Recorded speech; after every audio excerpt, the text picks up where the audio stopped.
Sometimes I like to think of it as sometimes I'm working with the objects. So some of the people I'm working with, like you said, they are going through a storage unit, they're trying to clear a house. So we're trying to make decisions about the physical items. Yeah. And then sometimes we're working through the objects.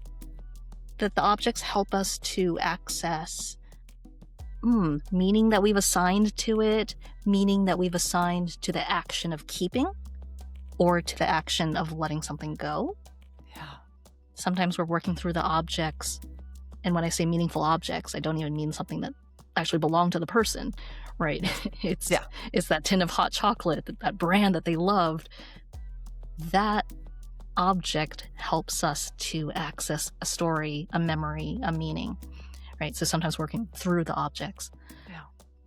And I think in either case, it is this aspect of having and holding, but holding lightly. Because I think a very common question that we get when we're dealing with the belongings is it healthy to be holding on? Yeah. And I'm not a clinician, so my approach really is more, is it helpful or is it unhelpful? And I think when we hold, it's like, oh, we acknowledge, I want to hold this. I want to have this. It's that permission that's so important for grievers to receive, to meet ourselves where we are. Hello, my grieving friend. It's Lisa. Whether you're a longtime listener or you're tuning in for the first time, welcome to Grief is a Sneaky Bitch podcast. I'm so glad you're here. By now, you likely know I'm passionate about exploring the nature of grief. As a narrative therapy trained social worker, a grief activist, and a widow, I'm dedicated to helping us learn to be in relationship with our grief instead of running from it. In our modern culture, we've pushed grieving into the shadows, something to be experienced privately, causing us to suffer unnecessarily and in isolation. Grief is our human inheritance. It offers us medicine if we tend to it as a community. So together with my extraordinary guests, and this season answering your questions too, we're changing the narratives of grief, one conversation at a time. Once again, my friends, I'm bringing you a conversation with a friend and someone I deeply admire for an on-air conversation about the aspects of grief we long to explore but so rarely do in our daily life. Today's guest is Charlene Lam. She's a grief coach, curator, and speaker who helps grieving people engage with and curate the things that hold meaning, the belongings, the stories, and the symbols that connect us to those they've lost.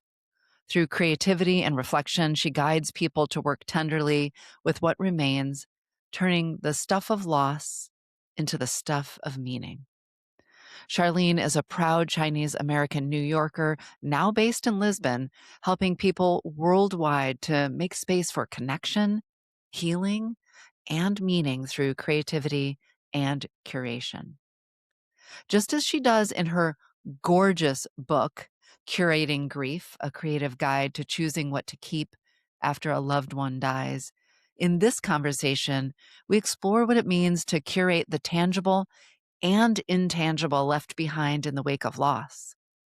Themes of bringing intention to what you're paying attention to, the cultural context of naming and remembering, and the deep self-compassion necessary in the grieving process all emerge throughout our time together. Charlene offers so much wisdom, care, and curiosity in this episode, and I can't wait for you to meet her. Welcome, my friend Charlene Lam, to Grief is a Sneaky Bitch podcast. I'm so thrilled that you're here. I'm so excited to be here with you, connecting across the wonders of the internet, across the miles and the time zones. Yeah, exactly. Listeners, if you're watching on YouTube, you might notice, or if you're listening, so I'm recording in California, Charlene is in Portugal, so we're recording across many time zones, 8-hour time difference. But that's how much we both value this topic. of grief and how passionate we are about diving deep. And that's exactly what we're going to do today. We're going to dive deep into some conversations. You've heard at the top of the show about Charlene's work, about the Grief Gallery, the Grief Room, about her gorgeous, gorgeous book, Curating Grief. And we're going to dive into that and so much more, by the way, also about language and just our current thinking on this work. But of course, we're going to start where I start every single one of these conversations, and that's helping us to unpack our grief beliefs and where did they come from. So, Charlene, when I ask you to explore an early memory of loss, doesn't need to be a death loss, um, what were the adults in your life? How were they modeling grief explicitly, implicitly? What did that teach you about what grief, and I'm going to use air quotes here as I always do, should or shouldn't look like? Yeah, what comes to mind when you think about that? I always name my grandmother. Okay. That was my biggest formative experience of loss. I was 5 years old. I Okay. was living in Chinatown, and we lived with my grandmother, and one day she was just gone. Mm. I had no idea what was happening. Yeah. She had been sick for a long time. She had cancer, Okay. and at times I've said ovarian cancer or maybe it's cervical cancer. This is a little preview of how my Yeah. family is about talking about illness or death, where Yeah. we're not even sure what people died of or Okay. when they died. So I knew that my grandmother had some kind of health issues, but there was no letting me know she's very, very sick. Yeah. And my mother really was not equipped to explain what happened. You could tell maybe she looked up a book or something because she tried to say, "She's sleeping." And of course, as a 5-year-old, I'm like, "Oh, she's just sleeping?" Yeah. Yeah. And then being with her and holding her hand in the lobby of our apartment building, and a neighbor asked, "How's your mother doing?" Asked my mother this, and she said, "She's fine." Ugh. And again, 5-year-old me thought, "Wait a minute, what? What do you mean she's fine?" So it was just very, very confusing, and that was definitely how my family operated. Both my family of origin, but I think also culturally, we're Chinese American, and at the time, my mother's stance was very common. She didn't want to talk about it, she didn't want the neighbors to gossip about it, she didn't want other people to know. I think because maybe there's a perception that it's a burden to put on other people. Mm. But certainly as a 5-year-old, I was just very, very confused. Yeah. Yeah. Well, thank you so much and what was your grandmother's name? Do you want to share it with us? Actually, I don't. Okay, yes. No, that's okay. Because I listen to the show, I'm always inviting folks to bring our people forward in whatever way it's meaningful. And I love that you even just said I don't, because I think that happens too to me IRL when I do this with people. And I think we shouldn't be discouraged from asking. That's my, Yeah, no, and I love that you phrased it as a question, right? That you yeah, gave me the option to say yeah, no, and yeah. I'm happy to go into why I say If no you in want, yeah, particular yeah, with of my course. grandmother. Yeah, yeah, Um, it's it's been interesting, because I've been in the grief space, and again, I'm yes. doing the Yeah, quote air marks too, quotes, yeah. right, for, I guess, 10 years now, 5 years as a grief coach, and in the last couple of years, I've really been exploring, "Oh, huh, this is very interesting." A lot of grief support is really centered around a white and English-speaking experience, Yeah, and that includes seemingly innocuous questions like, "What is their name? Tell me their name." And again, I really appreciate you asked it as a yeah, question, would I like to? yeah, And there would have been a time where I would have felt like I needed to tell you or that there was an expectation to tell you, yeah.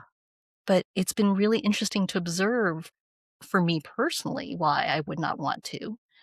I did not call her by her name.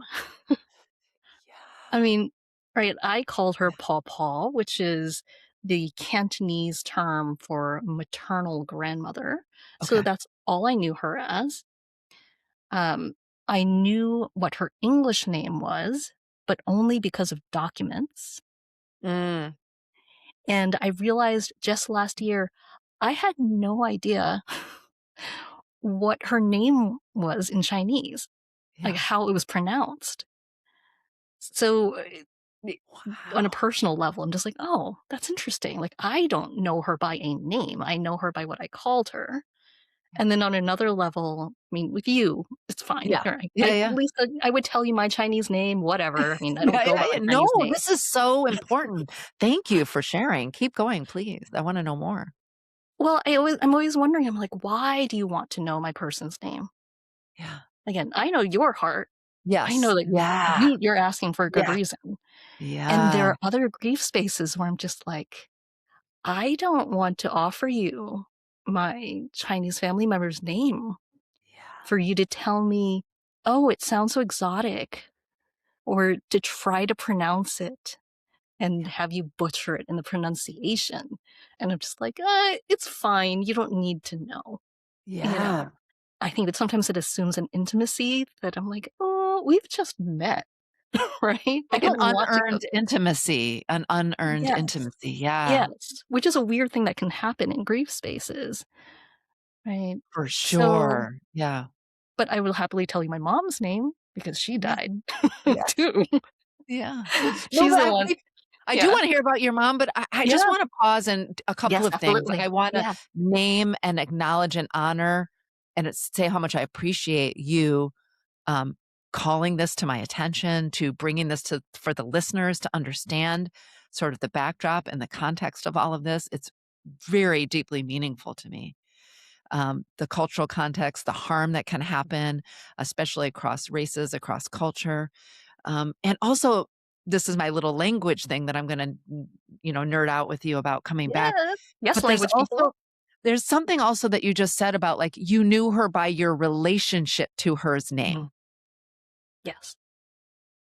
It was about the relational identity, and that's what you speak to and carry on, and that feels so, I don't know, deeply moving to me. Does that Yeah, Yeah, and also just I think that's just what happens in a lot of cultures, yeah, not just mine, yeah, but, I've heard, a Filipina colleague kind of say that too about her yeah, sister, that she's like, "Well, I didn't really call her by her name.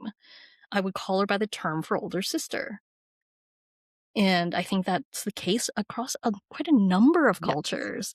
yes, yeah, And I think a yeah, lot of us go into this work because we're bringing our own experience of loss, which makes so much sense that we do. yes. And then we realize, "Oh, wait, my experience actually is not the Is same not as other universal. people's." Yeah. Yes. And it's Yeah, embedded in a cultural context, not quote unquote "the cultural context," because there's so many intersecting cultures. Yeah. absolutely. Someone Yeah. else who's Chinese American might say, "Oh, I would love to say their name," right? They might Yeah. not have the issues with it that I do. I kinda Yeah. have, like, it's a pet peeve currently that I'm still working through with my therapist. But, like, I had to learn about name taboos Yeah. because there are cultures where you're not supposed to say the name of the person who died Yeah. within a certain span of time, Period of or time. Yes. yes, or even ever. And I'm like, I don't think my culture has a name taboo. I have my own reasons for not wanting to say it, but Yeah. I'm still learning all this, right?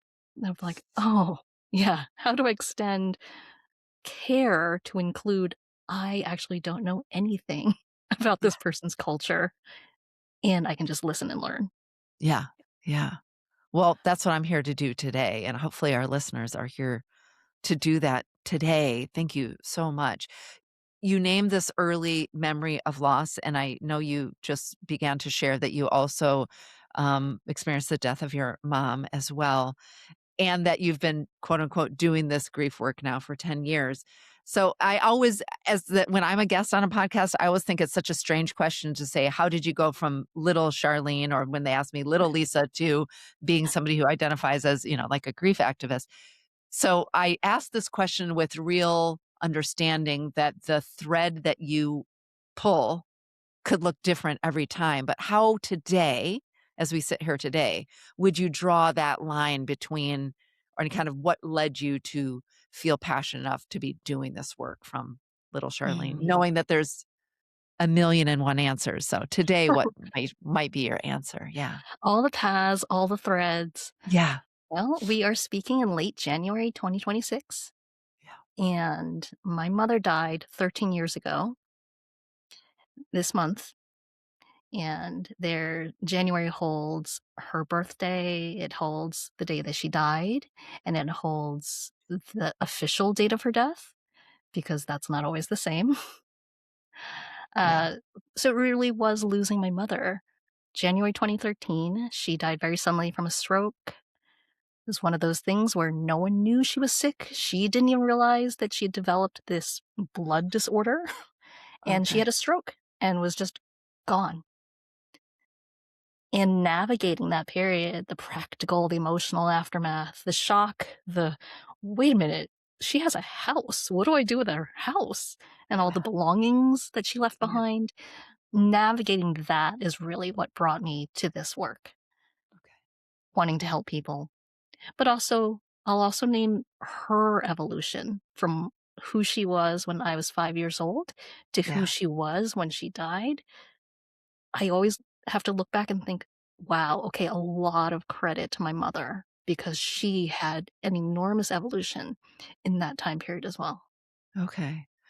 Ooh, well, I hope that we get to explore that a little bit in our conversation today, and I appreciate the way you, um, named her growth and her parallel and what brought you to this. So, you said so beautifully one of the things that you named was there you were suddenly, not just mourning your mom and all the things and all the losses that come with that. But there's also this sort of how do you then tend to the things, the stuff, the space, which I think every listener who's lost a loved one who has crossed that threshold has struggled deeply, myself included, about from the legal and the Mhm. financial of the sorting, but also to the things and the stuff and the memories. And that's what came out in this gorgeous book. If you're watching on YouTube, you can see the cover with this gorgeous with your mom's bottle of soy sauce open on the table and a gallery display. Curating Grief, a creative guide to choosing what to keep after a loved one dies. I have so many. If you're watching, you can hear a little ASMR. Here's all the sticky tabs on the book. So many questions I wanna dive in about, like, of course, the foundational questions of what to keep and what to let go, um, kind of making space, what is the goal of but can we start with just a what is why curate? Yeah, Why the word curate? And tell us a little bit about what does curating offer us? yeah. I think the question that kind of anchors my work is, what's in the subtitle? How do we Yeah. choose what to keep after a loved one dies? And when I ask that question, I'm talking about the tangible items, the Yes. belongings they leave behind, but also the intangible items, the stories, the memories, the meanings. And as grieving people, we're often confronted with these choices. Yeah. Some of us actually do have a lifetime of belongings to sort through, whether we're the whether we are the official executor or not. Yeah. And some of us maybe don't have anything physical left, but we are left with a pile of grief. We are left with a pile of stories and memories that we're also trying to sort through, and that may also be feeling heavy. Yeah. So I think that, as you said, is a very common occurrence. You know, you pick up a pair of socks and you're like, these are the most precious socks I've ever seen. Yeah. I bought them for her and with my lunch, my little first job money for Mother's Day one year. Yeah. Yeah, and then everything just looks so different afterwards. Wow. And my solution really was curating, Yeah. which at the time when my mother died, I was working as an independent curator in London. And at the time, that meant presenting exhibitions. I was creating exhibitions with the work of designers and makers like ceramicists and jewelers and illustrators, this Mm. gorgeous work. And when I was staying in my mother's house, realizing I have to sell it, I can't afford to keep it, Yeah. but I can't let go of things. Like, I can't let go of the soy sauce. I can't let go of her winter coats. How am I supposed to choose? I really did turn to my experience as a curator Mm. because as a curator, I was choosing with intention all the Yeah. time, right? Which of this illustrator's 50 prints do I want to include in this exhibition? So I think I mean, I kind of thought to myself, you know what? I'm in trouble. I'm in trouble because I'm very bad at choosing. I'm very Mm. bad at letting go of things. Every time my husband and I move, we talk about divorce because I am so bad at it. So when I was standing in my mother's house, I thought, how am I supposed to choose? And I realized, oh, what if I pretend I'm curating an exhibition about my mother? Which 100 objects would I choose to display? Wow. Because it wasn't true. It wasn't like I could never choose. I chose all the time, Yes. just with a different lens. And that question was just super helpful for me to make decisions about my mother's belongings. And then later on, I realized, oh, okay, I'm going to actually make an exhibition. I'm going to Yeah. present an exhibition about my mother. And I presented that in London 2.5 years after my mother died, a full year after I sold her house. And it really was a turning point for Mm. my own grief, for the focus of what I was processing, but also it was really the entry to doing Yeah. this grief work in my particular way. Yeah. Oh, Charlene, there's just so many powerful things you shared there that I want to touch on. The fact that some of us have tangible things and the job of sorting them, the fact that some of us don't have any tangible Mhm. things, and the challenges that that presents for all the reasons that come from there.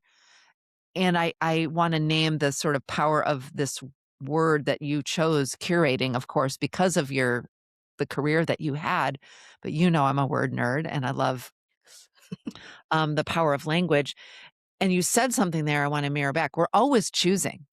Oh, You yes. know, I heard you say, like, "I'm so bad at choosing," and you sort of laughed it off, and, like, "My husband threatens to divorce me every time we move because I can't choose what to leave behind." But the thing is, we're always choosing, um, and also, as your friend, I would wanna say you weren't bad at it, you just didn't have a lot of practice at intentional choosing, right?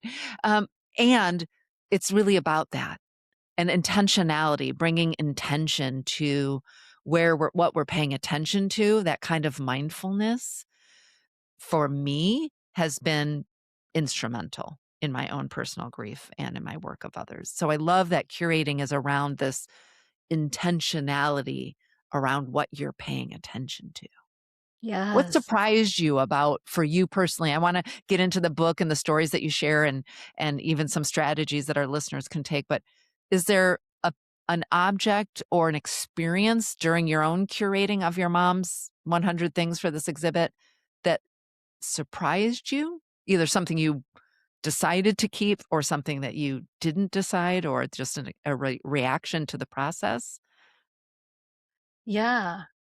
Or And maybe thank many you things too. surprised you, but yeah, Everything surprised me. yeah, I'm like, "Which things?" yeah, But yes, but thank I love how you, just to note the way that you described curating about where your attention goes, because you're right. Now I define curating as choosing with intention yeah, because you don't need to be a curator. yeah, You don't need to have like a master's in art or anything like that. I don't. yeah, You don't even need to have any of the physical items in order to curate. I think we can use this lens of curating, of choosing with intention, no matter yeah, what. yeah, Um, and we can also choose our interpretations. yes, So, like, I love the generosity of you offering that I'm not bad at choosing. yeah, I am keeping the interpretation that I am super bad at yeah, choosing. I'm just like, "Oh my god, I don't want to move again yeah, because it's gonna be another kind of conflict." I yeah, I get sentimental. I get really yeah, attached to items. yeah, When I pack for trips, for instance, I have to start 2 weeks ahead of time because I really want to choose one with intention, and I need to give myself time to really think through what I'm packing. yeah, It's not easy for me. It's not an yeah, easy process. yeah, And actually, that's why I think I wanted to write this book and offer this lens, because there are plenty of people who are good at choosing. There are people who are good at organizing. My husband is great at doing the Tetris with Yes. boxes to fit in the space. My brain doesn't work that way. Um, I needed this additional lens. I needed this kind of poetic, meaningful I approach to mean, dealing a with it. metaphor, in my opinion, Right. which I feel like this is like the solution to everything. That's Oh, just my yeah, yeah. yeah, No, I live my life by metaphor. yeah, Uh, oh, but to your question about what yes, surprised me, I kind of think I have to go back to the soy sauce. yeah, That I'm like, it's why I won't stop talking about it. That it's like it's on the cover of my book, right? It's like the cover of the book has the iconic Kikkoman yeah, soy sauce bottle. That is not the brand of soy sauce that my mother had, but everyone recognizes this shape. So it yeah, represents the bottle of soy sauce in my mother's kitchen that I found impossible to let go of. And I talk about it so much. I talk about it in the book, I talk about it in talks, I talk about it in my TEDx, because I was so astonished by how impossible it felt to throw away a bottle of soy sauce, yeah, right? yeah. It's so I mean, when I've heard you talk about it again in your talk and when I've read about it, I get your sort of like the surprise that you experienced by it, but I also get it so much because these objects aren't just objects. Mm. They are like, I that you touch them and they like electric sparks. There is memories and flashbacks and visceral sensations and sensory sensations to these objects. So they're not just a bottle of perfume or a picture frame or a bottle of soy sauce. They're so deeply enmeshed, yeah. Yeah. And for you, if you're listening, I've had people say, "Oh my god, my equivalent was the fish sauce. Oh, it was the curry powder. It was like Yeah, this box of mushy peas that my grandmother kept in the back, and I just kept it in my pantry for 5 years."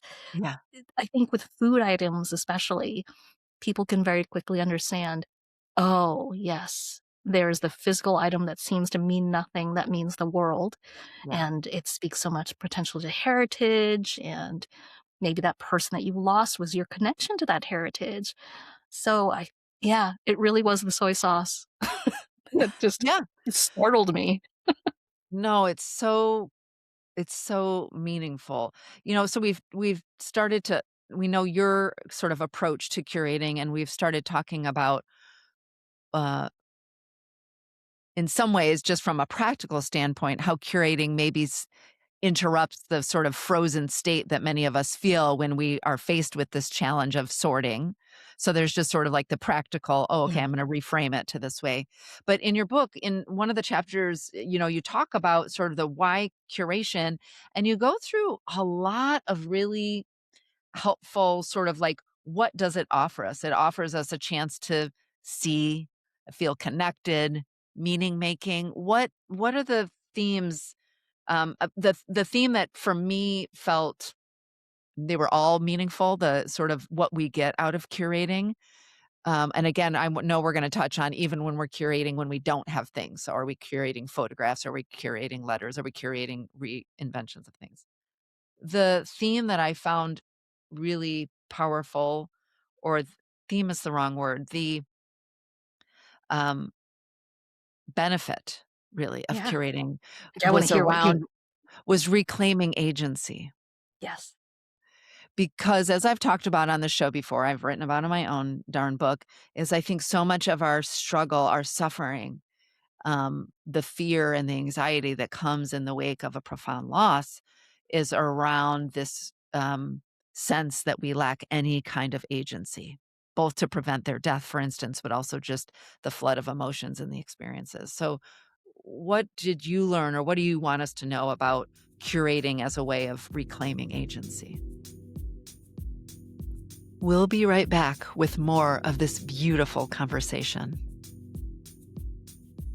My hope is that this show feels like a safe space to be inside your grief. Remember, you don't need to do this alone. Your grief is valid and a normal response to loss. And the truth is, we live in a grief illiterate culture, which makes navigating this process more challenging than it needs to be. As a narrative therapy trained social worker and student of grief education and ritual, I'm here to walk alongside you. I'll offer you a place to feel seen and held and help you discover skills and practices for being with both grief and joy. Let me be your guide. If you're interested in learning more about individual grief support with me, you can visit lisakeefauver.com after the show today. That's Lisa, KeeFauver.com.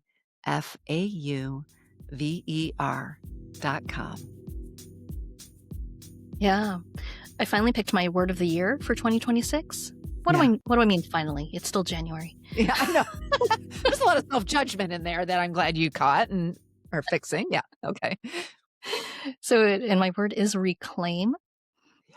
And I do find curating to be so much about reclaiming agency. Yeah. Right? We can't control the hospital. We can't control some of the circumstances of how they died. We can't control some of the aspects of their funeral or the official memorial. So, recognizing the range of choices that we have, I think, is so incredibly important for us. And I'm a grief coach. So, a lot of coaching, the benefit of that there is helping people to see the range of choices we actually have. Yeah. And I think when we're talking about dealing with the objects and the belongings, often we think, for instance, that we only have two choices. We have to Yeah. keep it all forever, Or or throw it away now. yeah. And then we're looking at, oh, actually, what if we have a full range of choices even in here? And I think extending that agency to grieving people is so important. Yeah. Yeah. It Reclaiming is narrative, so much we can reclaim. there is so much reclaiming and the agency, the form that agency takes. So sometimes it's reclaiming our agency in the actions that we take. It's in the reclaiming our own sense of perspective or how we're going to Mm, think about something or talking about something. So agency isn't always just in a kind of physical action. Agency is about how we allow ourselves to approach something or to feel about something or our right yes. to have access to something. So I think that's, yeah, super powerful. Super, super powerful. Thank you for sharing that. You also talk a lot about the soft gaze, Mm, kind of, and the light touch. I think it's light yeah. touch or light grip, maybe. Hold lightly. Yes, holding lightly. Holding lightly, which I'd love for you to talk a little bit about, and this I think was in reference to sort of both the objects that we keep and even the objects that we decide to let go. But I think it's such a metaphor for me when I read that. I just kept thinking about I'm often inviting the people that I work with in my grief support work, um, our relationship to our emotions, not our Mm, objects, requires us to not grip too tight yeah. and to not push away, but to sort of hold loosely, Yes. so that they can pass. Because so often our reaction, depending on kind of our past, is to either grip and push away with all of our force or to cling desperately and to hold on. So that sort of the hold lightly was meaningful to me in the emotional world, but you explore it in the sort of experience of sorting the things. What is important for us to know about holding lightly when we're approaching, either if you're listening right now and they're about to have to start sorting the things, or maybe like me and many of us, we already did the sorting and now we have some feelings about the choices that we made about what we sorted and what we kept and what we let go. Yeah. Sometimes I like to think of it as sometimes I'm working with the objects. So some of the people I'm working with, like you said, they are going through a storage unit, they're trying to clear Yeah. a house. So we're trying to make decisions about the physical items. Yeah. And then sometimes we're working through the objects, that the objects help us to access meaning that we've assigned to it, meaning that we've assigned to the action of keeping or to the action of letting something go. Yeah. Sometimes we're working through the objects, and when I say meaningful objects, I don't even mean something that actually belong to the person, right? Yes. It's Yeah. it's that tin of hot chocolate, that brand that they loved. That object helps us to access a story, a memory, a meaning, right? So sometimes working through the objects. Yeah. And I think in either case, it is this aspect of having and holding, but holding lightly, because I think a very common question that we get when we're dealing with the belongings is it healthy to be holding on? Yeah. And right, I'm not a clinician, so my approach really is more, is it helpful or is it Yes. unhelpful? And I think when we hold, it's like, oh, we acknowledge, I want to hold this. I want to have this. It's that permission that's so important for grievers to receive, to meet ourselves where we are. Like, Mhm. hey, it's okay that you're crying over that pair of socks. Yeah. Yeah. It's okay that that ugly vase is the most precious thing you've ever seen. Yeah. Right? It's just validating, giving ourselves permission for this. Yes. And what if we can have it and know, even if that ugly vase gets broken, Yeah. even if you do need to sell the house and that pair of socks does not make the cut, Yeah. that you haven't lost them. Yeah. You haven't lost what's important. Because then I think we transfer, it's almost like in the book, I think I talk about feeling like codependent on the Yes. object, Yeah. Yeah. Yeah. right? And it's not about the object. It's helpful sometimes to have that object. Like you said, it sparks Yeah. memories, it helps us to feel connected to the person. But ultimately, the question I like to ask is, what are we really trying to hold on to? Yeah. I feel so grateful that I do have items from my mother, even though it was such a burden that first year or so after she died. I'm grateful I have them. And I know if something happens to them, I'll still be able to hold on to what's really important about Yeah. my relationship with her and my memories of her. Yeah. So hopefully that makes sense in terms No, of that talking about makes holding lightly. it does. It's so, so powerful, and it also so many threads that I might try to I know, weave together here our or brains. follow our brains. But, something you said there, Charlene, I really want to amplify and name, which is, this question of, helpful. I agree. I mean, I am a trained social worker, and I don't use the word healthy. I use the word helpful. Is this helpful, or not helpful? And I think that's such a reminder because again, we end up in these story loops. We get into these gripping judgment. We maybe think people aren't going to think it's healthy because they want me to let go. I'm using air quotes every as I'm saying this. And then instead of really having an honest reaction to is this helpful for me to keep? In some ways, we might overreact and resist and cling in response to this sort of sense that the world is trying to judge us. So I think asking our own selves, is it helpful or not, is a useful framing to me. I appreciate that. And to your point, it seems to me that the exercise of going through the curating and asking yourself, what meaning does this have? What memory does it bring up? Is it helpful for me to keep? Is in itself imprinting the things that you get to keep even when the objects disappear. Yes, It's we're like naming them.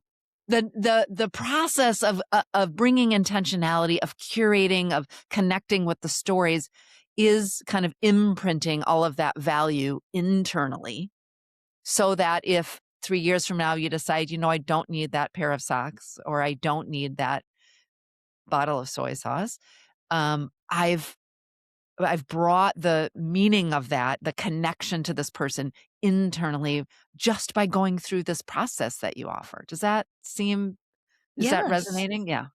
Yeah. I mean, if you imagine all of the person's things just in boxes in the storage unit, you don't actually know. You forget Yeah. what's in there.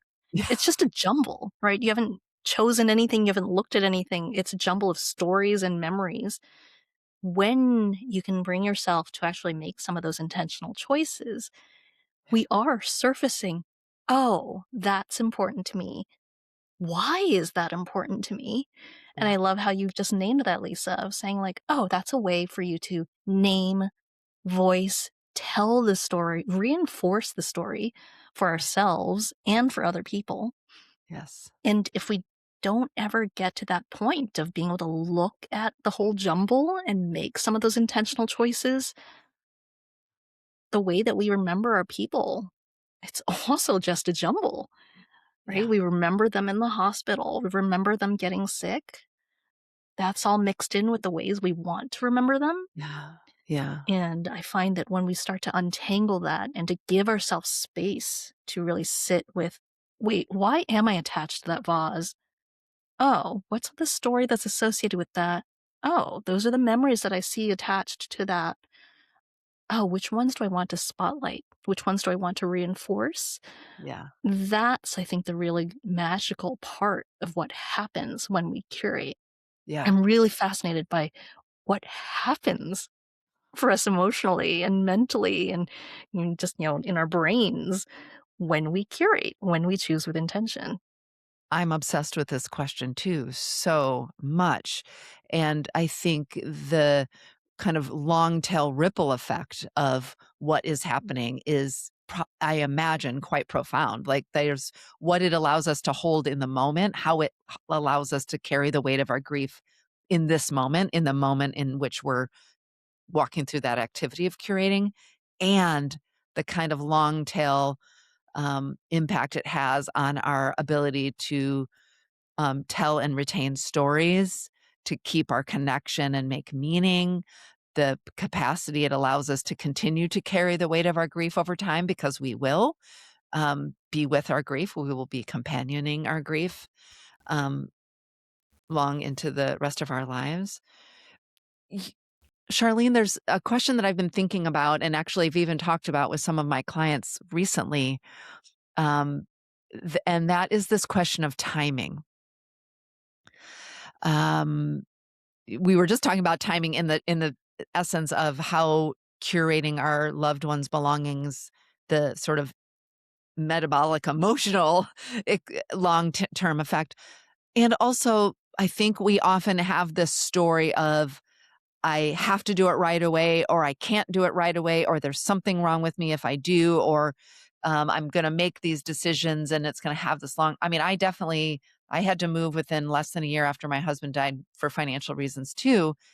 And though I didn't get rid of everything, there was a whole, each move I've done since his death 14 years ago, I have released more and more things. But there was some early things that I released from a place of overwhelm and grief brain and urgency, um, that I definitely, if I had it to do over again, I would do it differently. So how do you, what do you say when you're working with people, or what might you say to our listeners when we're grappling with, can this be in stages? When can we start it? Sometimes we don't have permission because maybe the house has to be emptied in 10 days or 30 days, but talk to us about timing, how we can have compassion, self-compassion for the timing of this curating process.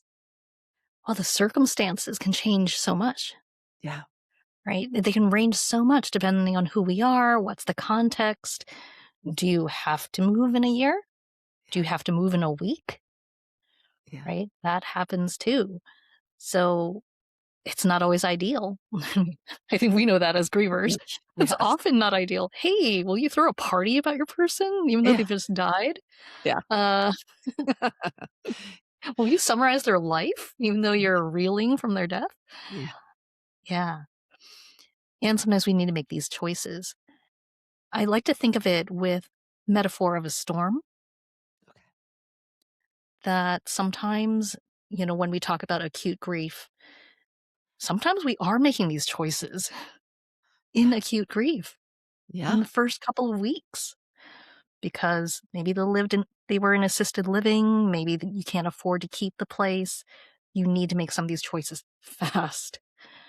And that is when you are in the storm of just surviving what's happened. This disaster has happened in your life, wrecked the world that as you know it, and you're still in that storm and you're just trying to survive it. And just like I would have compassion for someone in a storm saying like, "I just did the best I could. I needed to focus on survival. I grabbed what I could, and I didn't have a lot of capacity." Mhm. And I always advocate for trying to buy ourselves time, if you can, buy ourselves space, right? Put things into storage. It's so funny because some of my colleagues are like, "I hate storage units," but I'm like, "Look, not everyone's going to have the ability to make the Yeah, choices that they yeah, would ultimately like to make. yeah, They're not gonna be in the right frame of mind. They're not gonna yeah, be able to access compassion. They're not even necessarily gonna be able to access emotions," right? yeah, For them, in acute grief, looking at things might be so painful yeah, that you throw things away, that you realize later on, "I wish I'd given myself time to look at yeah, them when I could." So, buying ourselves time in any way possible, I'm a big fan of.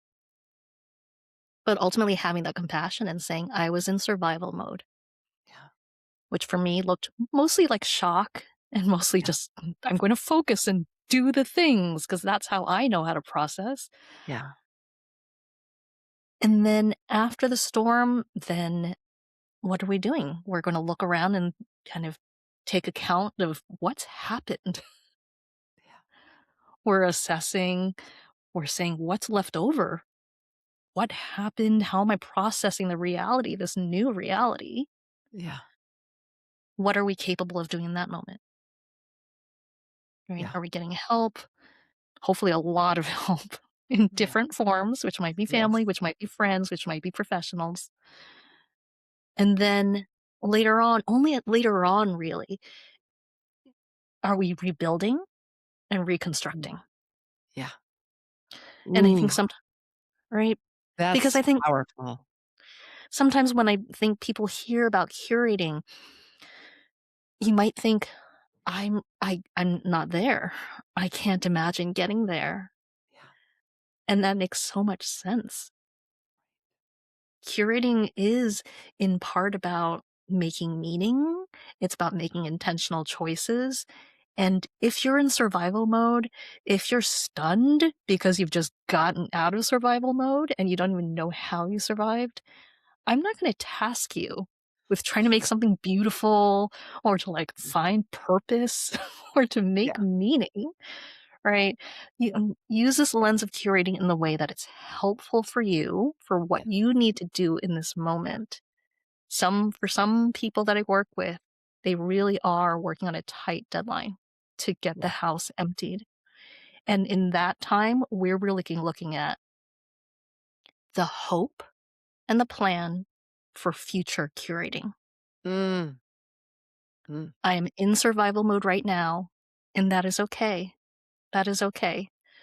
What I'm going to do is hold the hope that there will be a time when I feel capable, when I do feel safe enough to grieve, when I feel safe enough to engage with all these objects that might hold so much meaning for me and might be emotional landmines for me. Yeah. And I'm going to hold the hope that I can create something beautiful someday. It doesn't have to be today.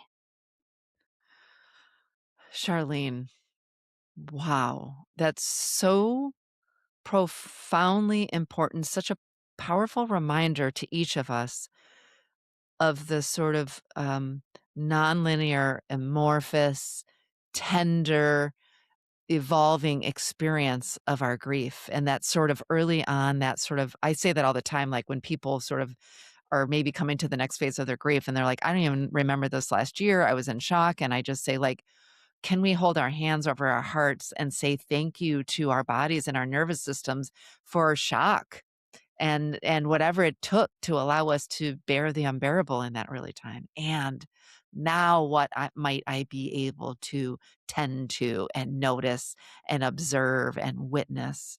And the idea that we can do this process in waves or stages. Like there might be a real deadline where you need to just collect all of the objects that you put in a literal or metaphorical storage locker. And that's not necessarily the time that we bring them out, clean them off, again, metaphorically and literally display them, engage with them, and that that's okay, that it doesn't all, nor could it maybe happen all at one time. Does that feel true for your own experience and for those that you worked with? Yeah. Absolutely. So I have a course called Sorting the Stuff of Life and Loss.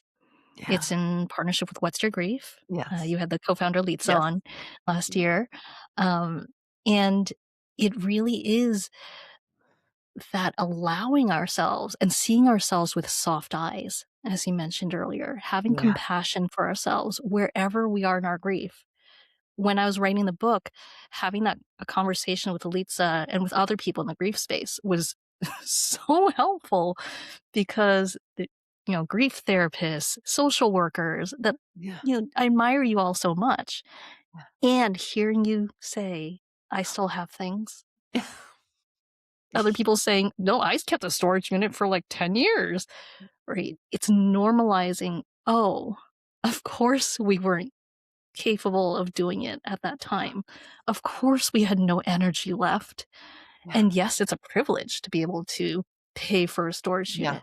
So if you were not able to pay for a storage unit, having compassion for yourself as For well. that. Yeah. Yes. Yeah. I think I'm thinking of it was a talk after the LA fires and someone in the chat said I'm beating myself up because I didn't think the fire would take our house.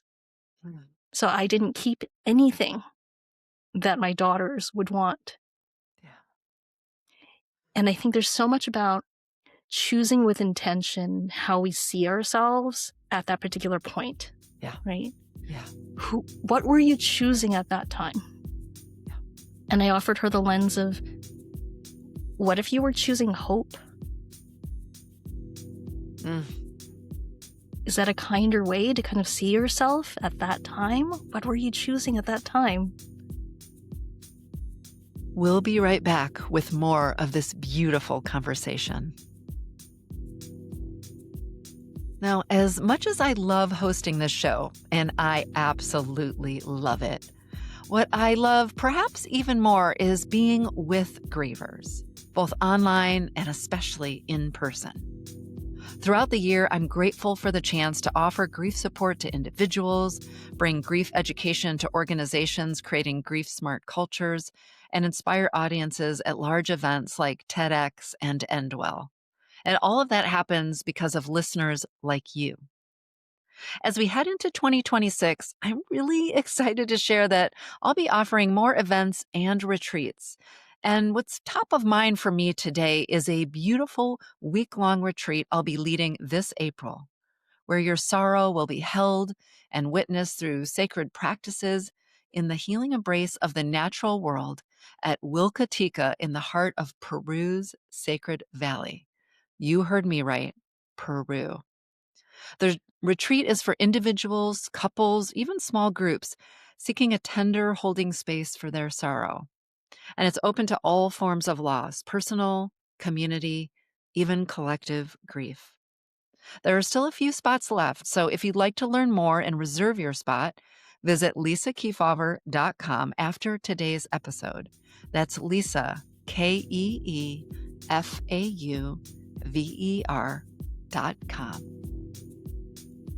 Yeah.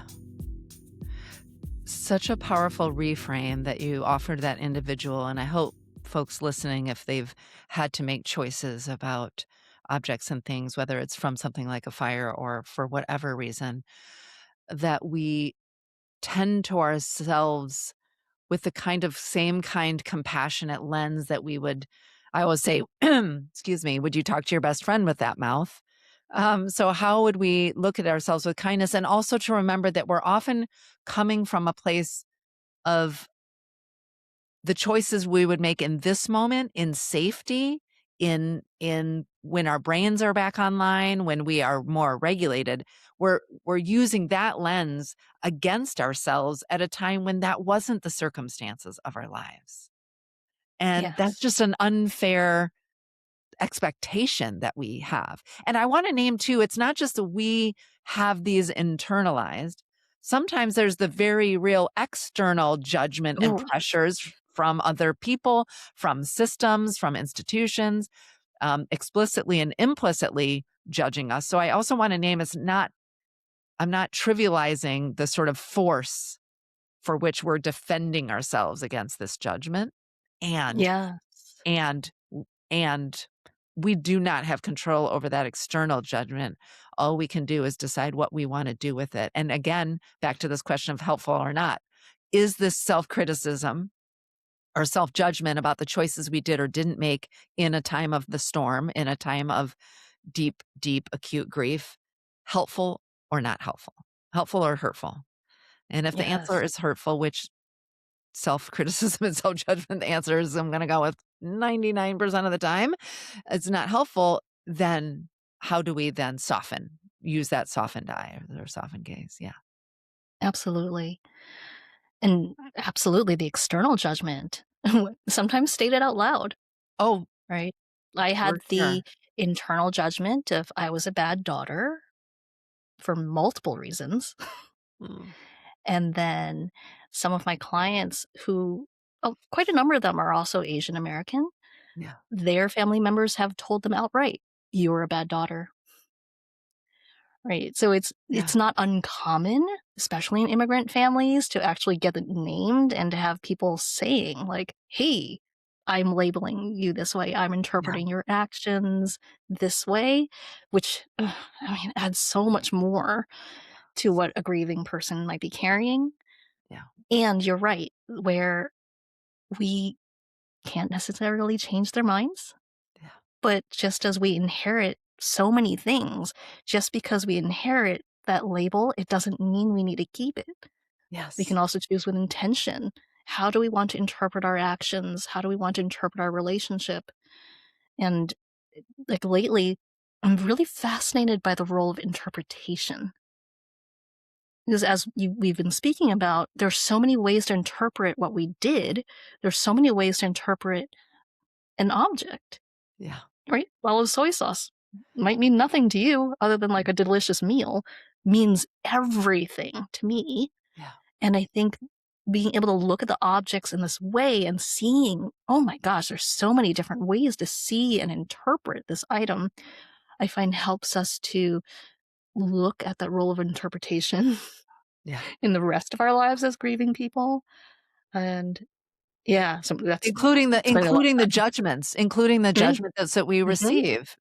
Yeah, I mean, I'm often going on this is from my training as a narrative therapist, is like there's no truth with like capital T. It's like in our emotional experiences, in our senses of ourselves, in our a description of you as a daughter is a constructed description, right? And sometimes that can feel scary to people, and I offer it's an open door, it's an invitation for interpretation, and what would be helpful for us. How do I make meaning of myself, including, by the way, I have a little blurb, not a whole book, but in my book I have a sort of exercise around sorting the junk drawer of your grief beliefs and your beliefs. And I think very much part of our curating, the work that we do in our curating in our grief, is not just the objects, but it's also the judgments, the assumptions, the shoulds, the shouldn'ts, the use of always and never. We can sort of sort through how our interpretation, how our use of language is buoying us up, is allowing us to metabolize and integrate our grief. Where is it keeping us stuck, tamping us down, disconnecting us from the world? And that's all an act of curating, interpreting, using our language. Yeah. And or interpretation is actually a big part of exhibitions, which I find True. really neat, right? When we talk about narrative, which is part of why I love your That- work, because I did this curating exercise and approach really instinctively. yes. I'd had a lot of therapy, mostly cognitive behavioral therapy, and I trained to be a journalist. So I'd already kind of practiced, oh yeah, you can tell a story in so many different ways. You can frame and reframe a story in so many different ways. So I can see all the ways that contributed to Yes. me saying, I need to use the lens of curating. And also my mom loved museums, so it was also very, very fitting. And when I decided to help other people, I wanted to understand, wait, why is this so helpful for me, but also for other people to hear that, oh, you can think of this as if you were a curator, and it's going to likely shift something for you. It's Yeah. going to feel different. It's going to give you some necessary distance. And what I found when talking to different people was, yes, there are aspects, there are concepts from narrative therapy that would inform why is that helpful, Yeah. right? There's the idea of, oh, we're designing our continuing bonds, our ongoing relationship with our person. I can have a million exhibitions about my mother. I can tell the story of her life in so many ways. I can tell the story of my relationship with her in so many ways. Yeah. I could have chosen all of the examples of how I was a bad daughter and presented that exhibition for people. Exactly. But ultimately, no, that's not how I want to interpret our relationship. And that's not the story I want to tell other people. Exactly. Yeah. Yeah. Oh, my friend. Well, you and I can nerd out about this all day because we've talked a little bit about that, and listeners know that that's sort of my working definition of grief is just that our lives are built by the stories that we tell of our experiences. And a death loss or some other catastrophic type of loss, it's akin to the manuscript of our lives being torn to shreds. And grieving is sort of rewriting and living into this emerging story of our lives. And your work in its own way, in this way of curating an exhibition and interpretation, is a manifestation, such a beautiful manifestation of that metaphor, in my estimation, just to offer that to you. I knew this was going to happen as we talked, that we were going to get the time was going to go way too fast. But I'm so deeply curious because I know this won't be our last conversation, definitely not off air, probably not even on air. But given that you've been doing this work for 10ish years, given what you know about what you've learned from your clients, what you've learned about your own grief, what you're learning and watching and witnessing as we watch a lot of loss unfold across the globe. What are you currently curious about? What are you currently thinking about in the context of this work that you're doing? Yeah.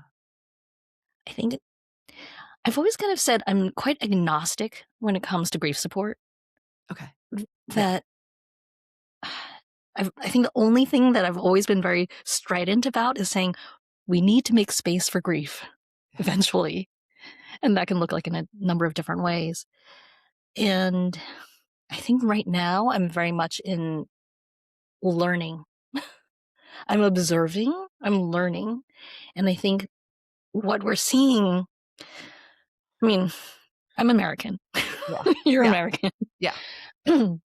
So there are all these things happening in the US, but there are also a lot of things happening around the world. And I think there's an expectation that we make big declarative statements, Yeah. that we talk in absolutes. And actually, what I'm really doing is observing, learning, and unlearning. Yeah.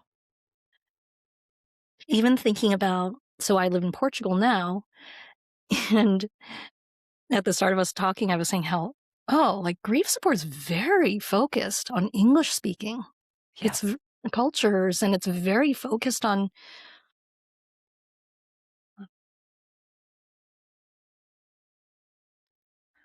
it's very focused on an American experience, sometimes Canadian, Yeah. sometimes Yeah. British. Western culture kind of. Yeah. Yeah, but I think as Americans, we love to label things and then we love to argue about the language we use, Yeah.